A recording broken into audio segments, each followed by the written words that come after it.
COVID-19 meluluhlantakan hampir semua sendi kehidupan, tidak terkecuali dunia pendidikan. Di Kota Kupang misalnya, terdapat cukup banyak anak tingkat sekolah dasar di Tenggarai tidak bisa membaca akibat dari pandemi COVID-19 ini. Tidak itu saja, sumber informasi TVRI menyebutkan bahkan tingkat SMP terdapat anak-anak yang belum bisa membaca.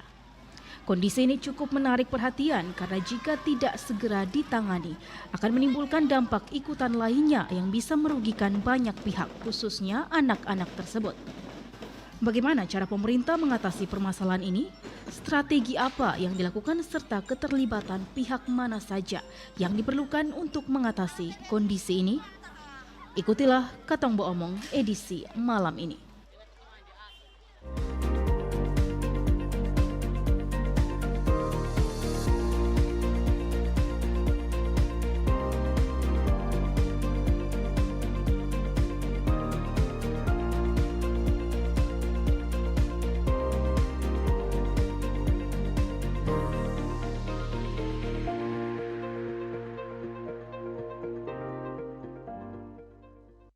Ya, selamat petang dan selamat berjumpa saudara dalam Katong Bo Omong edisi Senin 10 Oktober 2022. Dan saudara, memang seperti di prolog yang sudah kami sampaikan tadi bahwa sekitar 3.000-an anak sekolah dasar bahkan tingkatan SMP yang sampai saat ini belum bisa membaca dan menulis. Nah, untuk itu saudara, sebagaimana kita ketahui juga bahwa kemampuan membaca merupakan sebuah kemampuan dasar yang harus dimiliki oleh setiap siswa. Karena dengan membaca anak dapat belajar dengan berbagai mata pelajaran yang diajarkan kepada mereka. Ironi bagaimana mereka tidak bisa membaca, sementara ada pelajaran-pelajaran lain. Dan untuk itu saudara, kita hadir dalam Katong Bo Omong edisi kali ini, kami coba mengangkat topik percepatan pemulihan pendidikan pasca pandemi COVID-19. Dan untuk membahas topik ini telah hadir bersama saya 3 orang narasumber. Yang pertama saya langsung perkenalkan Bapak Dumul Jami, Kepala Dinas Pendidikan dan Kebudayaan Kota Kupang. Juga Bapak Andreas JF Lumba, beliau adalah Dekan FKIP Unkris Artawacana Kupang. Juga Bapak Joni Andreas Higahuki, Ketua Kelompok Kerja Kepala Sekolah SDMI Kota Kupang. Selamat petang, selamat datang Bapak-Bapak. Ya, salam sehat untuk kita semua. Dan saudara, kurang lebih 60 menit ke depan kita akan membahas topik ini dalam Katong Bo Omong untuk edisi kali ini. Nah, mungkin di awal ini saya ingin mendapatkan gambaran yang pasti dari Pak Kepala Dinas Pendidikan dan Kebudayaan Kota Kupang. Apa benar ada sekitar 3.000-an anak sekolah dasar di Kota Kupang ini yang sampai hari ini belum bisa membaca dan menulis, Pak Dumul? Ya, data ini pertama kali saya sampaikan ketika pertemuan akbar dengan Pak Penjabat di GOR. Ada yang hadir itu sekitar 4.000-an guru, kepala sekolah. Dan di situ saya sampaikan bahwa ada 3.000 bahkan 3.500 ya. 3.500 3.456 siswa itu yang SDMI itu yang sama sekali belum bisa baca di kelas 1 dan kelas 2. Kemudian kelas 3 sampai kelas 6 itu mereka belum lancar membaca, artinya membacanya baru masih bisa mengeja saja, itu ada 4.210. Nah, itu dari jumlah total siswa Kota Kupang itu ada 39.386. Jadi itu kondisi kita yang memang ini kondisi hasil saya berkunjungan ke sekolah-sekolah, dengan saya coba tanya secara jujur dari guru-guru mulai kelas 1 sampai kelas 6, itu saya tanya, masih ada tidak yang belum tahu baca? Atau pertanyaan ini, berapa di kelas 1 yang belum tahu baca? Oh, nanti mereka kasih tahu. Kelas 1 yang sama sekali belum tahu baca, sekian Pak. Nanti Pak Joni Higahuki bisa menggambarkan sekolahnya yang di SD Lasiana, selain gambaran umum yang saya sampaikan. Nah, beberapa sekolah itu saya coba telusuri, oh ternyata memang masih ada anak-anak yang belum tahu baca dan mengeja sampai di kelas 6. Memang kalau mau jujur, bahwa ada memang sekolah-sekolah tertentu yang anak-anaknya itu memang semuanya sudah tahu membaca, tapi cukup banyak yang masih belum. Nah, berdasarkan data-data ini, maka saya coba diskusi dengan Pak Kabid Dikdas, Pak Oktonaitboho, kemudian dengan kawan-kawan dari MK2S, apa yang kita harus bikin? Yang pertama, hasilnya adalah kita harus bisa mendata realnya berapa yang belum tahu baca. Nah, ternyata setelah semuanya terkumpul kita dapat data ini, ya, kita dapat data ini,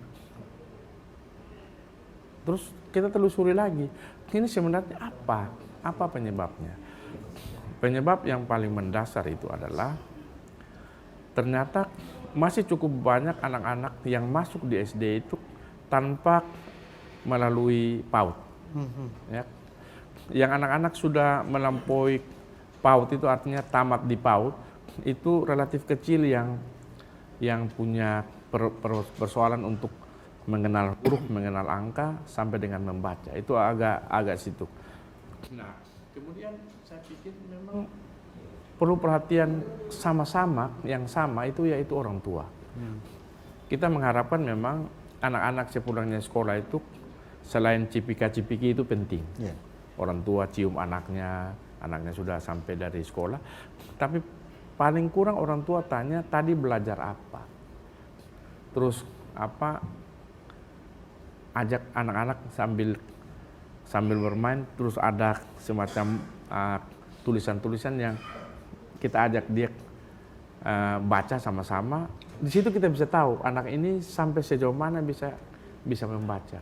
Kalau dia belum, itu menjadi pergumulan dari orang tua untuk bisa komunikasi dengan para guru, untuk bisa mungkin ada les-les tambahan yang disampaikan setelah jam pelajaran, minta guru untuk membantu itu. Ini yang yang data kalau tanya soal itu memang itu angka real. Nah, ya. Pak Dumul, biasanya ini kita sebut sebagai aib. Ya. Kenapa sampai aib ini harus dibuka? Saya pikir begini, ini Kota Kupang ini adalah satu keluarga besar. Kalau menjadi aib, bukan saja aib dari Dinas Pendidikan dan Sekolah, tapi ini aib kita semua. Dan saya pikir ini bukan aib. Ini suatu persoalan yang harus kita terbuka ke masyarakat bahwa ini ada masalah kita. Yang kalau bisa, ini masalah, kalau menurut saya ini masalah besar. Yang kalau Dinas Pendidikan dan sekolah-sekolah ini mendorong masalah ini akan berubah menjadi bukan masalah, itu kelihatannya susah karena ini beban berat sekali. Dan istilah Pak penjabat sekarang itu, kalau barang itu beratnya 100 kilo harus dipikul oleh 20 orang, tambah 40 orang pikul supaya lebih ringan. Ya, jadi ini saya memang sengaja untuk menginformasikan kepada kita semua bahwa ini masalah kita. Tidak bisa menganggap bahwa ini masalah dinas pendidikan dan masalah sekolah. Ingat bahwa anak-anak yang sekolah di sekolah-sekolah kami itu asalnya dari orang-orang Tapi ini tua. memang sesuatu yang luar biasa. Biasanya orang mencari titik aman. Tidak perlu membuka ini kepada publik sehingga ya saya aman-aman saja. Tapi berbeda, Pak Dumul bisa mengambil langkah seperti ini. Begini Pak, kita menutupi masalah yang mana? Kalau ini masalah ini saya pikir tidak perlu ditutupi. Agar kalau kita tahu bahwa ini masalah, maka orang tua sekarang mungkin yang dengar pemberitaan di TVRI ini, dialog TVRI, bisa langsung bisa cek anaknya, ambil satu lembar terus bilang, coba lu baca kasih bapak ini dulu, apa mama. Itu bisa kita tahu, oh ini anak ternyata belum tahu baca. Bagian dari 3.400 lebih itu. Tetapi saya pikir begini, masalah ini kalau kita kerja sama-sama dan kerja keras, saya bikin bisa. Karena kita dibantu oleh 5 universitas yang ada di Kota Kupang, Unkris, dekannya ada, kemudian Undana, kemudian ada Universitas Muhammadiyah, PGRI, dan Unika.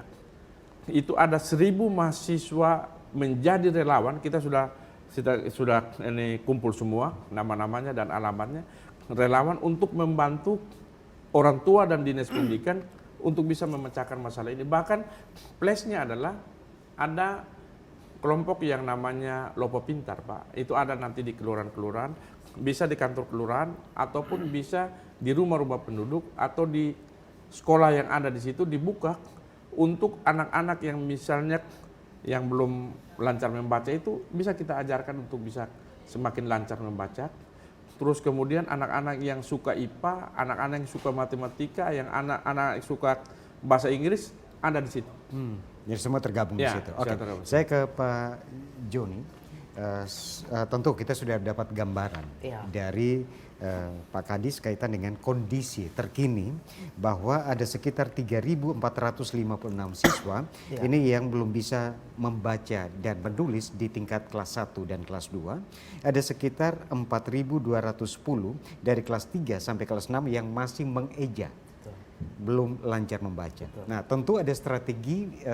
Kalau tadi Pak Dumul sudah katakan bahwa ke depan akan menggandeng 5 universitas di Kota Kupang untuk bisa membantu anak-anak kita keluar dari persoalan besar ini.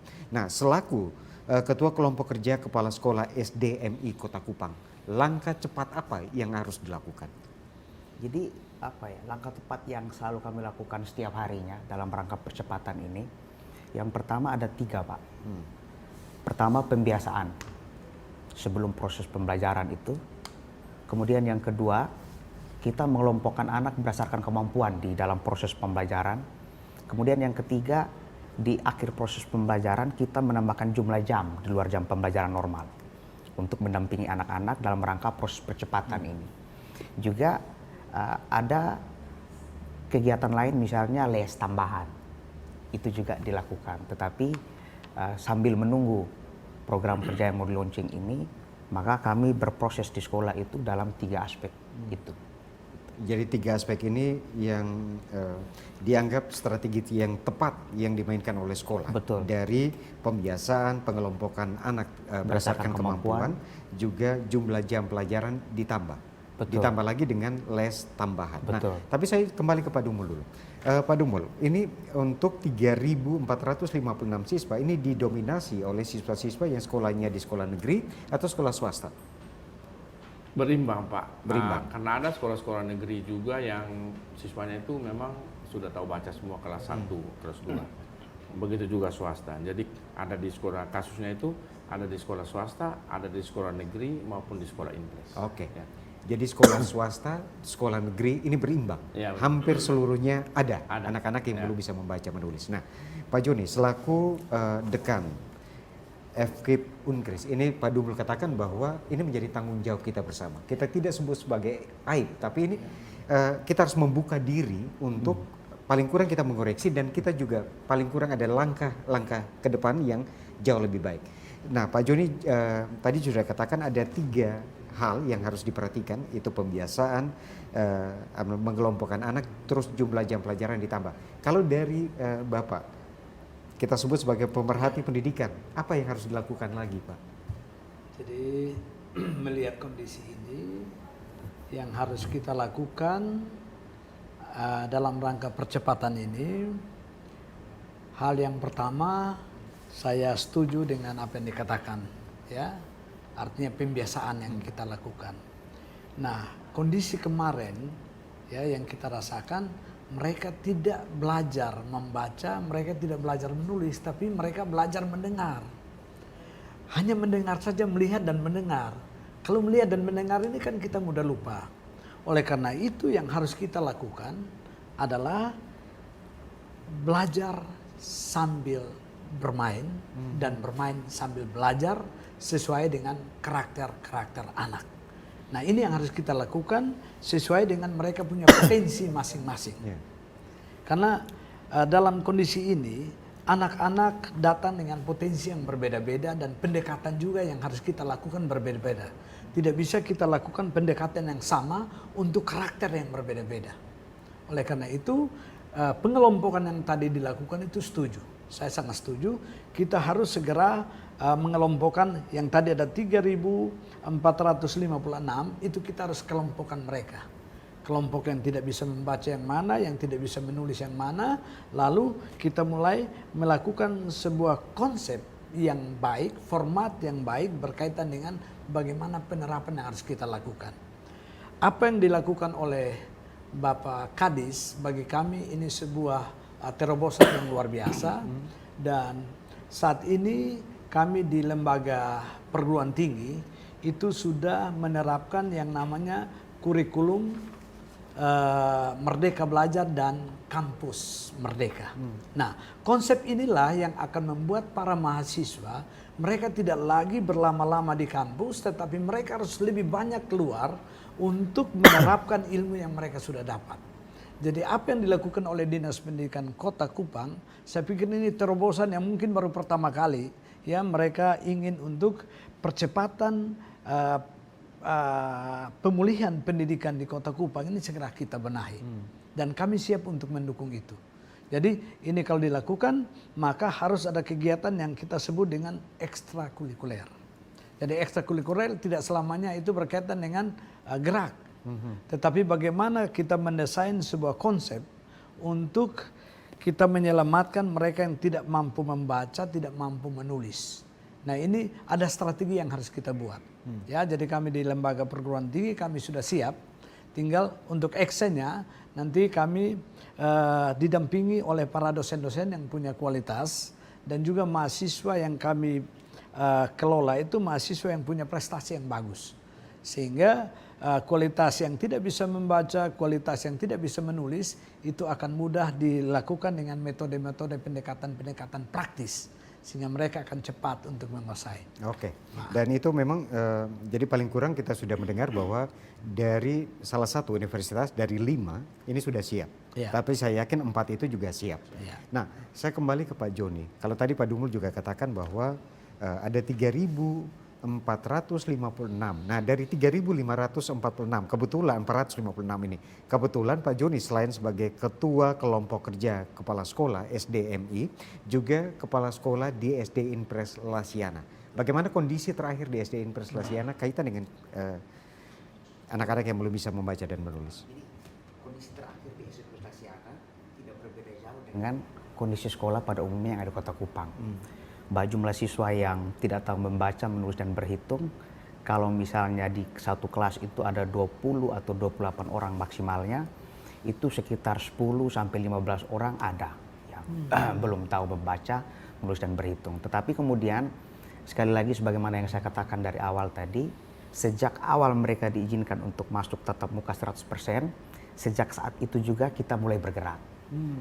Sehingga yang katakan 10-15 ini perlahan-lahan menjelang akhir semester ini sudah mulai ada peningkatan. Gitu. Bah anak-anak yang dulunya belum mengenal huruf, katakan kelas 1 ya, sudah bisa mengenal huruf, sudah bisa mengeja suku kata menjadi kata, kemudian membuat kata menjadi kalimat. Lalu mereka sudah bisa membaca satu paragraf minimum. Gitu. Nah, ini setelah tatap muka, bagaimana cara mengevaluasi bahwa anak-anak ini sudah mampu membaca dan juga tadi mengeja? Betul. Bagaimana cara mengevaluasinya? Cara mengevaluasinya kan ada 3 pendekatan tadi. Bahwa yang pertama pembiasaan di awal sebelum proses. Kemudian di dalam proses itu sendiri kita mengelompokkan. Kemudian di akhir kita menambah jumlah jam. Katakan ada 10 yang kita deteksi bahwa belum tahu, maka nanti di akhir pekan atau di akhir bulan itu kita melihat sejauh mana peningkatan setiap anak yang sudah kita kelompokkan ini. Nah dari situ kita bisa kita ketahui, oh dari jumlah 20, 10 yang katakan saya belum tahu membaca, ternyata ada peningkatan 5 yang sudah tahu membaca di tengah bulan atau di akhir bulan. Maka pekerjaan berat kita selanjutnya adalah yang sisa. Begitu. Ya, nah Pak Dumul, persoalan ini apakah karena rombongan belajar kita yang terlampau besar sehingga anak-anak tidak didampingi dengan baik oleh wali kelasnya atau seperti apa Pak Dumul? Jadi kita punya anak dalam satu rombel ya, itu aturan itu kan 28. Karena mereka ini kan kelas dan guru kelas. Jadi dari sisi aturan kita sudah ikut maksimal itu 28, tidak boleh lebih. Nah, saya yakin untuk menentukan satu kelas 28 orang itu kan pasti ada kajian-kajian dari para ahli di kementerian, sehingga menentukan satu kelas itu maksimalnya 28 orang, dengan tentunya menghitung tentang pergerakan dan kemampuan seorang guru untuk bisa mendampingi anak-anak di dalam kelas. Nah, memang begini ya, karena itu aturan sekolah negeri, swasta itu wajib. Tapi memang ada sekolah-sekolah tertentu yang siswanya itu hanya 6 orang. Masih ada seperti itu? 6 orang ini kan di sekolah swasta, dan sekolah swasta yang kalau menurut ukuran kita kan sekolah-sekolah bagus. 6 sampai 8 dan gurunya 2. Nah, kita guru 1 saja kan untuk sekolah negeri terhitung masih kurang. Ya. Karena kalau masih kurang guru itu deteksinya gampang, Pak. Di sekolah Pak John, berapa guru honornya? Guru honornya ada 10. Nah, kalau guru honor ada 10 berarti ada kekurangan 10 di situ. Gampang hitungnya, Pak. Ya. Kalau SD itu gampang hitungnya. Nah, dari sisi itu saja kita masih kurang, apalagi mau dua guru dalam satu kelas. Kalau 2 guru dalam satu kelas malah bagus. Jadi seorangnya ngajar, seorangnya itu langsung bantu mendampingi siswa untuk menulis apa. Jadi memang seperti yang Pak Dekan FKIP Unkris katakan tadi, selama pandemi itu memang anak-anak mendengar dan melihat guru. Itu bagi yang punya. Tapi kita kan sama-sama orang Oisapa, Pak ya. Di situ saya pagi-pagi bangun mau pi kantor, anak-anak itu sementara main bola di depan rumah kita. Nah, kita tanya, anak-anak dong sudah di sekolah kok libur Bapak. Nah, ini kalau jawabannya seperti ini, ya mereka tahu atau tidak saya kepala dinas, kita langsung berpikir, dan kepala sekolahnya saya panggil. Kebetulan kepala sekolahnya kan di SD Osapat sih. Saya panggil, kok itu anak-anak jawab saya libur, bagaimana Pak? Bagaimana Ibu? Jadi itu kondisi kita, kondisi existing kita, sehingga kita tidak bisa salahkan siapa-siapa. Memang kondisinya seperti ini, tapi memang pemulihan ini harus segera. Ibarat kalau orang sakit, kita tahu sakitnya apa ini. Sekarang ini kita tahu, kalau dia demam, makanya kita harus ke dokter untuk berikan obat demam. Nah, Pak Dekan, guru-guru itu termasuk dokter-dokter yang nanti kita bisa bantu bersama bagaimana secara perlahan-lahan tapi pasti penyakit demam itu bisa selesai. Oke, Pak Joni. Ya. Tadi Pak Dekan katakan bahwa di saat ini yang kita butuhkan adalah belajar sambil bermain dan bermain sambil belajar, sehingga anak-anak tidak merasa tertekan untuk bisa membaca dan menulis. Nah, bagaimana langkah yang ditempuh oleh pihak sekolah dalam hal ini? Mungkin sebagai ketua kelompok kerja tentu Pak Joni punya strategi sendiri. Bagaimana menerapkan belajar sambil bermain dan bermain sambil belajar ini? Baik, jadi kalau menerapkan konsep belajar sambil bermain, artinya begini Pak. Anak ini kan tidak harus selalu misalnya kita fokuskan ke papan tulis, lalu kemudian mereka mengikuti proses pembelajaran. Tetapi kita bisa mendesain sebuah permainan matematik misalnya, atau permainan-permainan kaitan dengan menyambung kata kalau untuk bahasa Indonesia dan seterusnya. Dan mereka merasa senang dalam proses itu, sehingga mereka tidak menyadari bahwa mereka sedang belajar.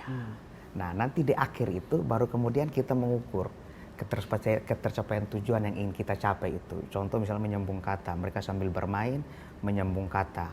Nah, dan akhir nanti mereka bisa menyambung kata dengan baik. Nah, itu bisa kita tahu itu setelah di akhir proses. Tetapi proses pelaksanaannya itu sementara mereka sambil bermain. Bermain dalam konteks bukan bermain los, tetapi bermain dalam desain sebuah proses pembelajaran. Begitu. Iya. Oke. Nah, biasanya tentu ini kembali ke guru-guru. Kalau misalnya pengalaman kita ketika duduk di bangku SD Nah, biasanya guru kalau kita belum bisa membaca, tentu ada rotan di situ. Iya. Ada tekanan di situ. Tapi hasil akhirnya dalam 1 atau 2 bulan kita langsung bisa keluar dari persoalan ini. Nah, untuk saat ini biasanya kan orang bilang di ujung rotan ada emas. Itu benar. Saya meyakini itu walaupun sekarang ketika mungkin ada kekerasan fisik terhadap anak itu sudah dianggap bahwa ada tindak kriminal di situ. Nah, bagaimana dengan guru-guru? Adakah guru-guru yang mengadu ke Pak Joni? Saya susah kasih pelajaran ini karena kita terlampau slow memberikan respon atau seperti apa tadi. Jadi cara menangani anak ini kan kita menyesuaikan dengan keadaan, Pak. Jadi menyesuaikan dengan keadaan seperti ini. Kalau kita menangani anak dengan karakter yang keras, kemudian kita menangani anak dengan karakter yang halus, itu tentunya pendekatannya berbeda. Memang sebagaimana dikatakan tadi bahwa di ujung rotan ada emas. Bukan berarti kita melakukan tindakan kekerasan fisik yang kemudian mengantar mereka untuk bisa membaca, menulis, dan berhitung, bukan. Tetapi kemudian bagaimana kita melakukan sebuah tindakan untuk membuat mereka sadar untuk melakukan proses pembelajaran, membaca, menulis, dan berhitung. Contoh misalnya begini, kalau anak itu katakan dia tidak mau membaca, begitu toh, sekarang kita ajak dia dulu bermain kata. Lalu kemudian kita harus mengetahui anak ini seperti apa kondisi psikologisnya, di rumah seperti apa. Setelah kita sudah mengetahui itu, kemudian kita masuk ke proses pembelajaran inti yang ingin kita capai. Nah, memang apakah di kelas itu kita melakukan tindakan kekerasan fisik bila ditemukan anak yang belum bisa membaca? Sekarang sudah tidak bisa. Sekarang tidak bisa. Kenapa tidak bisa? Karena memang anak-anak kita kalau kita melakukan kekerasan fisik seperti itu, apalagi kekerasan mental, justru mereka tidak mau membaca, tidak mau mengikuti apa yang kita inginkan. Tetapi kalau kita mengajak mereka untuk bersenang-senang dulu, kemudian mengajak mereka untuk membaca, itu pasti mereka mengikuti. Oke. Dan saudara, berkaitan dengan topik kita percepatan pemulihan pendidikan pasca pandemi COVID-19 akan kembali setelah pariwara berikut ini. Tetaplah bersama kami.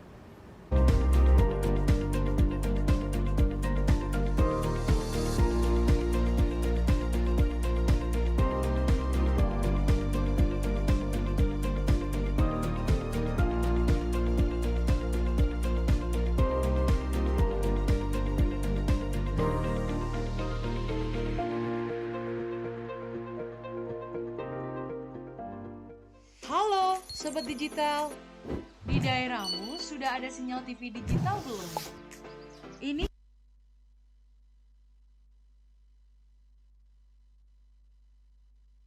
cara mengetahui jangkauan siaran TV digital di daerah kamu.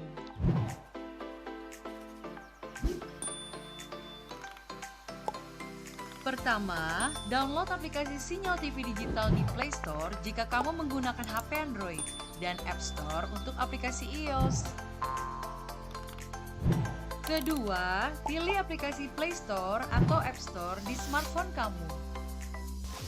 Ketiga, ketik di area pencarian aplikasi Sinyal TV Digital. Keempat, install aplikasi Sinyal TV Digital di smartphone kamu. Kelima, buka aplikasi Sinyal TV Digital kamu. Kamu bisa mencari semua informasi sinyal televisi digital di aplikasi ini. Ketik daerah kamu di area pencarian, otomatis aplikasi ini memberikan informasi apakah sudah ada sinyal siaran televisi digital di daerah kamu. Di aplikasi ini, kamu akan mendapatkan informasi mengenai pemancar siaran digital, konten siaran digital, dan kekuatan sinyal digital di daerah kamu. Selamat mencoba Sobat Digital!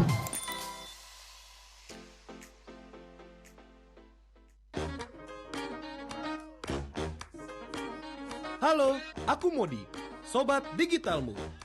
Kamu tahu nggak kalau siaran TV analog akan diganti menjadi digital?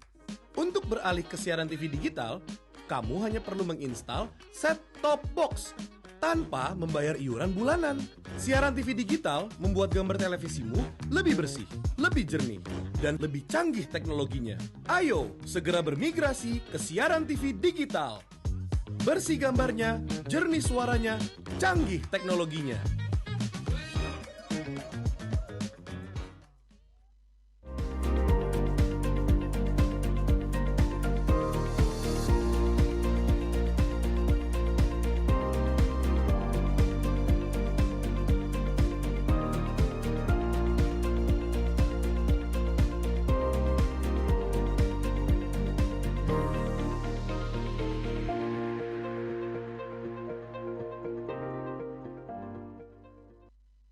Ya, terima kasih Anda masih terus memilih bersama kami di Katong Baomong untuk edisi kali ini. Pak Dumul, Ya. kalau dari tadi kita membahas kaitan dengan 3.456 siswa itu kelas 1 dan kelas 2. Itu yang belum bisa membaca sama sekali. 4.210 itu kelas 6 sampai kelas 3 sampai kelas 6 itu belum bisa membaca. Itu tingkatan SD. Betul. Apakah di tingkatan SMP, MTS ini juga masih terdapat siswa-siswa yang belum bisa membaca dan menulis? Ya, pertanyaan itu saya akan jawab begini. Kalau dari SD kita tidak tuntaskan, kan penyakit ini dia akan bawa ke SMP. Kenapa sampai dia harus terbawa ke SMP? Ujian kita ini, Pak, ujian kita ini kan lebih banyak objektif test. Sehingga anak yang tidak tahu baca juga dia bisa isi. Walaupun antara salah atau benar kan kita tidak tahu. Salah satu kelemahan kita kan begini, Pak. Yang sudah ikut ujian pasti lulus. Ya, selama pandemi. Sebelum juga. Sebelum juga. Jadi begini, Pak, pandemi ini kan juga menjadi salah satu alasan dia meningkat. Tapi sebenarnya sebelum pandemi juga penyakit ini sudah ada. Nah, kalau bisa digambarkan untuk SMP, MTS berapa banyak? Untuk SMP sampai saat ini begini, Pak, yang belum tahu membaca itu siswa, kita punya total siswa SMP MTS ini kan ada 20.487. Ya. Yang setelah kita coba telusuri itu ada 89 anak yang duduk di SMP tapi belum tahu baca atau 0,43%. Yang mengeja itu ada 112 atau 0,55%. Nah, ini kenapa saya sejak jadi kepala dinas saya respon terhadap ini cepat? Karena saya dulu guru di salah satu, saya tidak usah sebutkan SMA-nya. Saya dapat itu pada saat saya ngajar di kelas 2. Kelas 2 sekarang kelas 11 ya. 11 ya. 11 itu saya dapati ada anak yang sudah duduk sebagai siswa saya di SMA, di salah satu SMA negeri di Kota Kupang yang sama sekali belum tahu baca.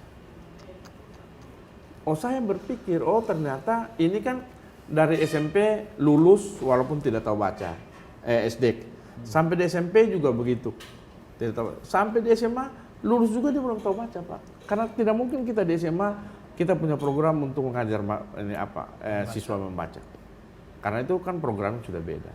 Jadi memang pandemi itu kalau menurut saya grafiknya semakin naik. Tapi sebelum pandemi juga kondisi ini sudah ada. Walaupun memang tidak akan terlalu banyak tentunya. Nah, Pak Joni. Ya. Ini ironi memang. Ya. Bahwa setelah ditelusuri oleh Pak Dumul dan teman-teman di Dinas Pendidikan dan Kebudayaan Kota Kupang masih didapati SMP itu 89 anak belum bisa membaca. Itu 112 masih mengeja. Ini apa lagi dari kacamata Bapak?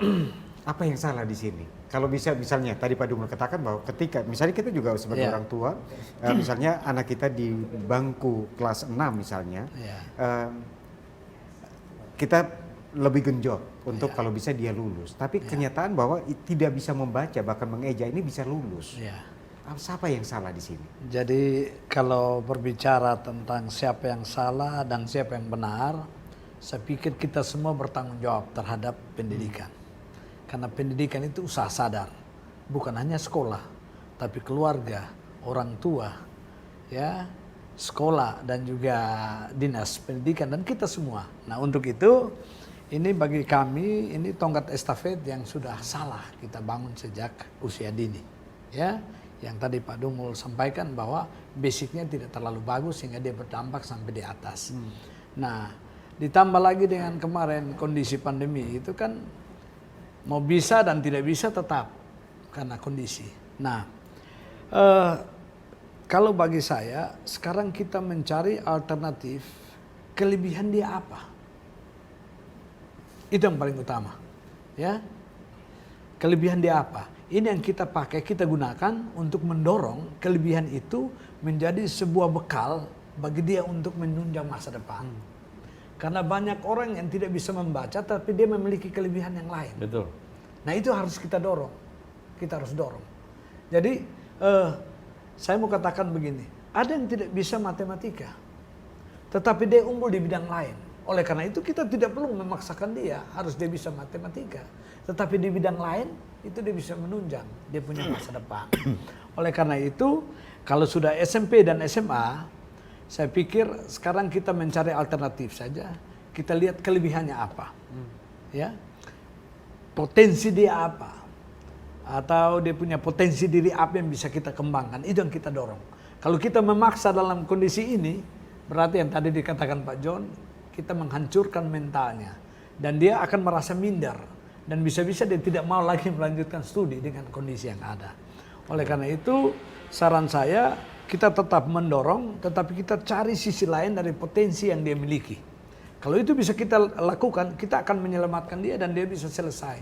Dan saya yakin bahwa di SMP atau SMA, dia sudah punya pegangan untuk menunjang masa depan. Ya, sudah punya pegangan untuk menunjang masa depan. Walaupun dia tidak tahu baca. Ya kita lihat saja. Ya orang tua kita dulu banyak yang tidak tahu membaca, tapi dia punya keterampilan yang lain. Sehingga dia mampu untuk bisa menciptakan kita menjadi seorang sarjana, menciptakan ini.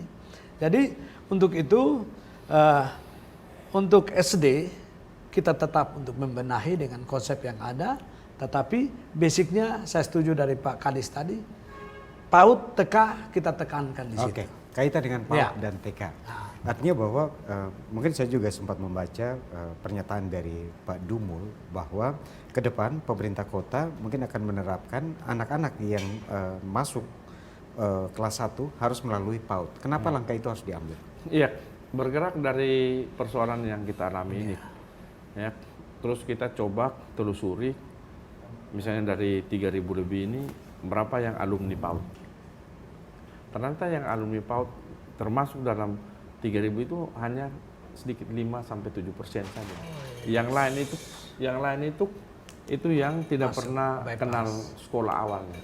Karena usianya sudah cukup langsung Masuk, di sekolah. langsung masuk. Makanya kami diskusi dulu dengan Pak Jeffrey, masih wali kota dulu. Jadi Pak Jeffrey bilang, kenapa kita Kota Kupang belum ada syarat itu? Saya bilang memang kita tetap menggunakan juknis PPDB, memang tidak ada syarat syarat sertifikat PAUD itu. Ya, tidak ada syarat. Yang penting umur. Ya. Nah, kita ini yang seperti tadi Pak bilang, kita ini kota ya. Makanya kita kota, hampir semua, bukan hampir, 51 kelurahan itu ada PAUD.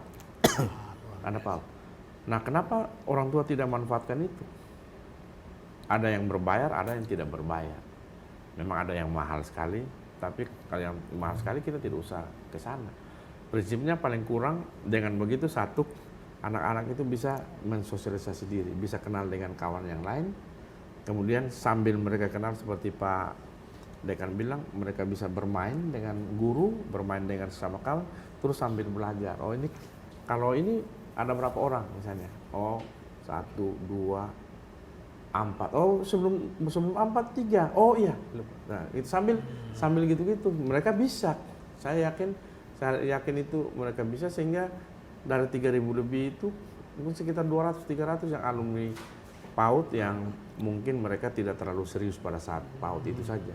Sedangkan yang lain itu memang yang 7 tahun langsung masuk, itu yang lebih. Oke. Nah Pak Dumul, dari anak-anak yang belum bisa membaca juga sudah bisa mengeja, ini tentu ada strategi yang harus dimainkan. Kalau tadi menggandeng 5 universitas yang ada di Kota Kupang untuk bisa membantu. Ya. Nah, bagaimana mekanismenya yang akan ditempuh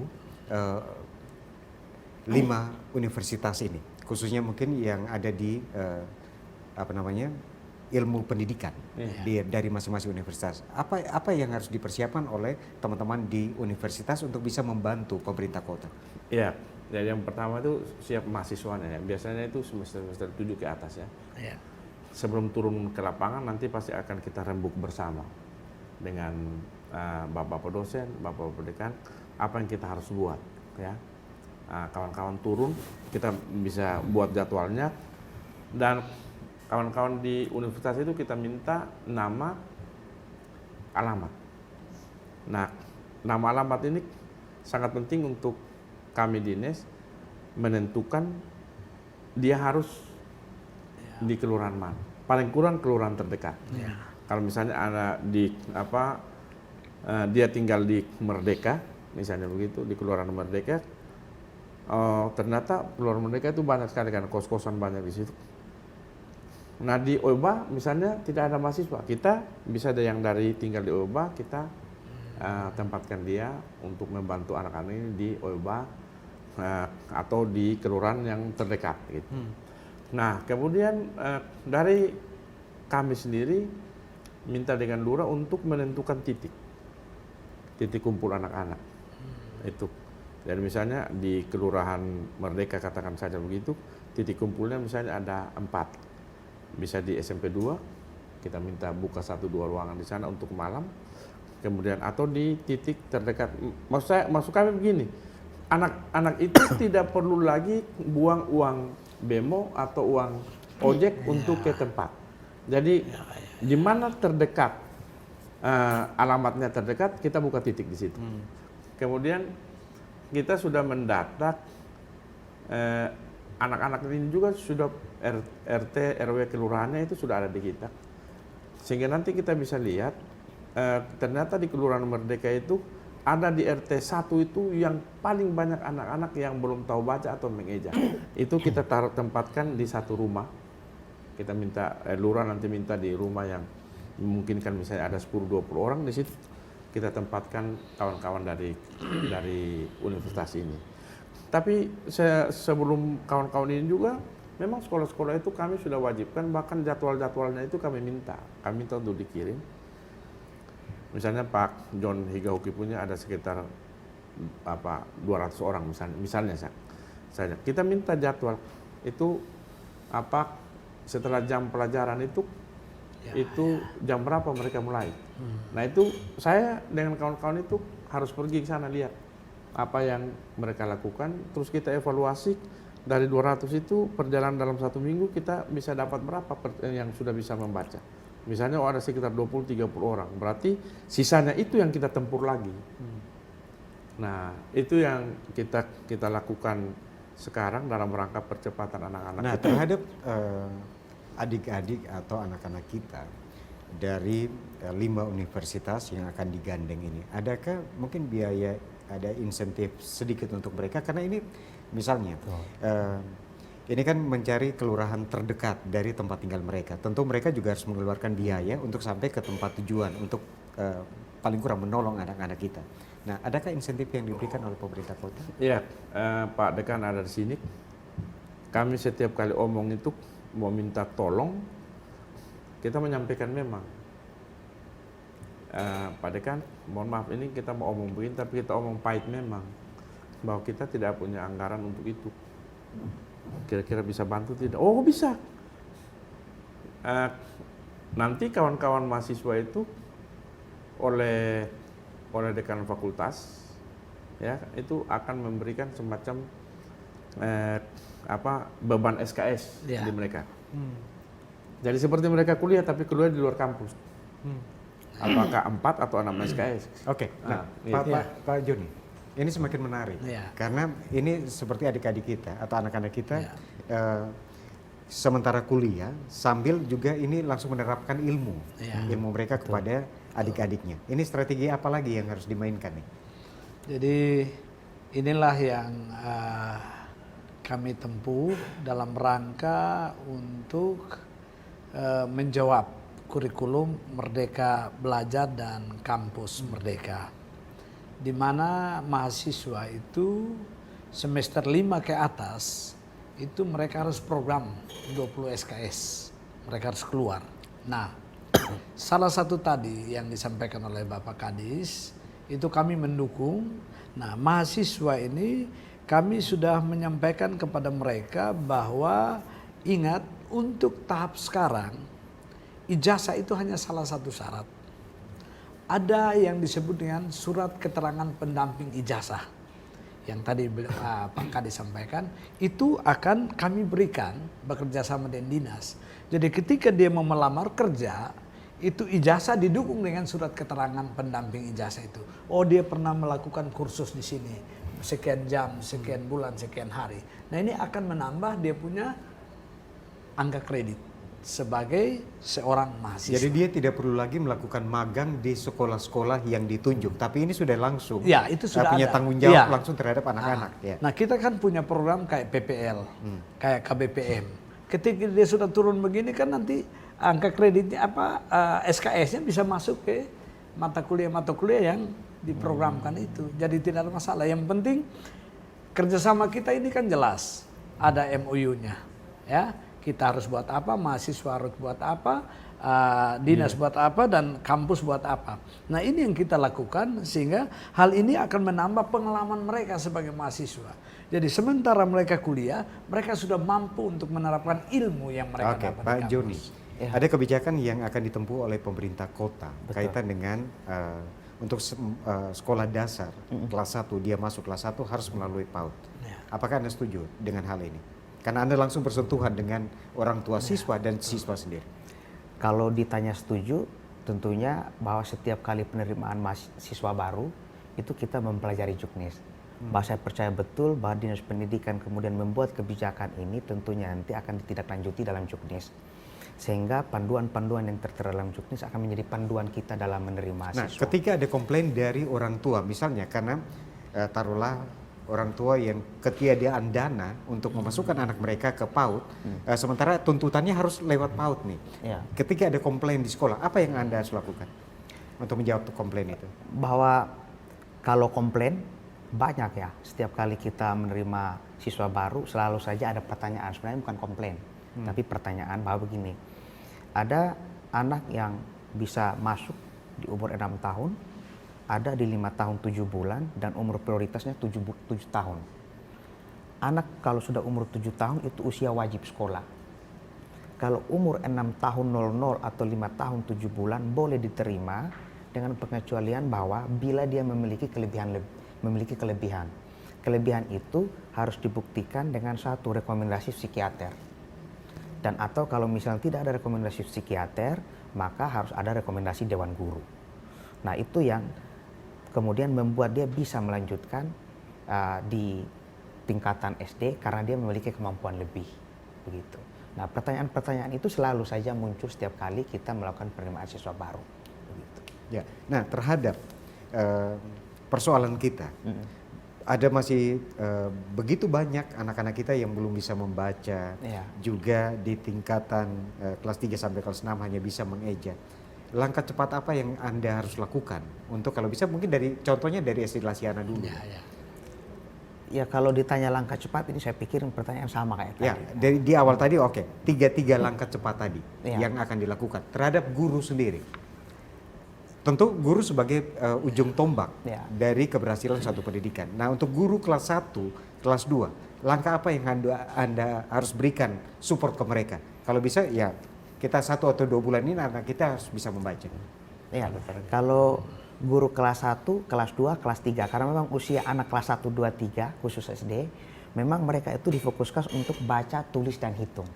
Ya, ketika mereka masuk ke kelas 4, itu mereka sudah bergelut dengan materi. Harapannya bahwa di kelas 1, 2, dan 3 mereka sudah bisa membaca. Nah, namun kenyataannya ketika kita menemukan banyak anak yang katakan pada saat masuk, ada yang belum bisa membaca karena alasan usia sekolah tadi sudah 7 tahun, maka kita tetap menerima mereka karena usia prioritas. Sehingga guru-guru itu sejak awal, waktu kita rapat awal semester, sudah kita tekankan bahwa silakan kelompokkan anak itu berdasarkan kemampuannya. Mana yang sudah mengenal huruf. Katakan saja anak-anak yang datang dari PAUD itu kan hampir kebanyakan sudah bisa baca, Pak. Padahal kan harusnya di PAUD mereka hanya belajar bermain dan seterusnya. Nah, tetapi anak-anak ketika masuk SD itu, yang dari PAUD itu, hampir kebanyakannya itu sudah bisa baca, sudah mengenal huruf, sudah bisa berhitung. Nah itu adalah bonus buat kita. Nah tinggal bagaimana anak-anak yang usia sekolah tadi yang tidak melewati PAUD, itu yang kita tangani secara khusus. Karena kadang kan sebagai orang tua, tanggung jawab pendidikan itu kan mungkin orang tua berpikir bahwa itu merupakan tanggung jawab sekolah dan guru. Betul. Ya lepas saja anak bisa membaca atau menulis itu menjadi urusan guru di sekolah. Tapi saat ini kolaborasi orang tua, dinas, juga sekolah berkolaborasi. Kalau bisa kita harus cepat nih supaya kita keluar dari persoalan penyakit tadi. Seperti Pak Dumul katakan, kita sudah diagnosa dengan tepat, tinggal dokter-dokter, dokter spesialis kita sudah turunkan. Kalau tidak sembuh ini memang keterlaluan Pak Dumul. Nah untuk langkah kerjasama ini mulai digulirkan sejak kapan Pak? Kami kerjasama awal untuk bicara lisannya kita sudah lakukan. Tapi kita akan launching karena draft PKS itu kami kirim ke semua universitas untuk melihat, mungkin ada koreksi apa gitu. Itu kita akan launching di 28 Oktober, hari Sumpah Pemuda. Kita akan launching Lopo Pintar ini dengan kerja-kerja kita. Nah sebelumnya itu pasti nanti kita akan kumpul semua. Saya sudah komunikasi dengan Pak Rektor Muhammadiyah, kebetulan dia punya aula yang besar ya.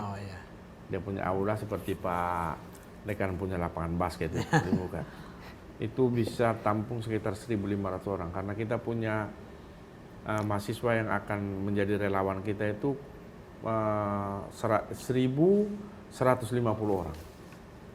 1.150 orang dari 5 universitas yang kita akan terjunkan ke 51 kelurahan. Gitu. Dan ini merata. Berarti dapat kita katakan bahwa untuk anak-anak 3.456 siswa ini merata di 51 kelurahan yang ada di Kota Kupang. Sesuai dengan jumlah yang sakit itu.